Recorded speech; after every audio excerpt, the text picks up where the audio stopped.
up and started studying. He woke up and started to communicate.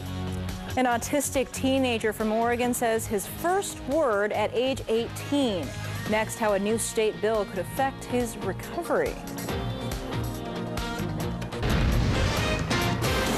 Lawmakers in Salem have approved a bill giving cities more power over medical marijuana dispensaries. Senate Bill 1531 is now in the hands of Governor John Kitzhaber, who hasn't said yet whether he will sign it. But if he does, many cities are expected to use their new authority to keep pot shops out of their cities until May of next year.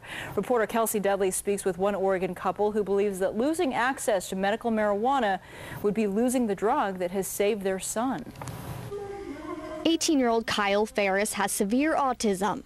His parents say after nearly 18 years of Kyle being on a number of medications, they saw no difference in their son's behavior, nor reduction of daily, debilitating seizures the teen suffered. They say the only change they noticed was that Kyle became numb. What Kyle did the whole time was sleep. I said, this is not life. This is not a life for Kyle. They say eventually they got desperate. I summed up the courage to ask his doctor about medicinal marijuana. 3 years ago, Kyle started taking medical marijuana. Maria says it was like watching Kyle come alive. He woke up and started studying. He woke up and started to communicate. She says her son's behavior before and after medical marijuana is like night and day. Most kids say their first words by their first birthday. But for Kyle, it took 18 years and medical marijuana. He just said, Mama. And that was the most wonderful thing I've ever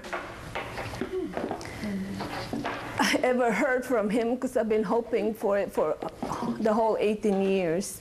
His language isn't the only difference. Kyle's parents say he's starting to connect with people on a whole new level. The last time that he saw the doctor, he actually turned to the doctor, waved to him, and said goodbye to him as he left the office. And he was amazed at that. It was the first time he'd ever done anything like that. According to the Ferrises, Kyle's been going to his neurologist since he was just 3 months old. They say though he's a skeptic of medical marijuana, that day he couldn't help but notice the change in Kyle. As for the seizures, Kyle's mom says since Kyle has been on medical marijuana, he went from having 10 seizures a day to having none. But not everyone feels the same way as the Ferris family. Critics, which include the American Academy of Pediatrics, argue that the medical community doesn't know enough about it and add that there may be long-term consequences that we're unaware of. But for Kyle, his family says it saved him. He gets it 3 times a day, and it has just been a miracle for him. Marie and Jimmy say due to the severity of his illness, he'll never be completely independent, but believe there's been a number of firsts for Kyle already, and are hopeful there's more firsts in his future. That was Kelsey Dudley reporting. The state of Oregon began licensing marijuana dispensaries at the beginning of this month. Several cities have already passed temporary bans, including Beaverton and Hillsborough.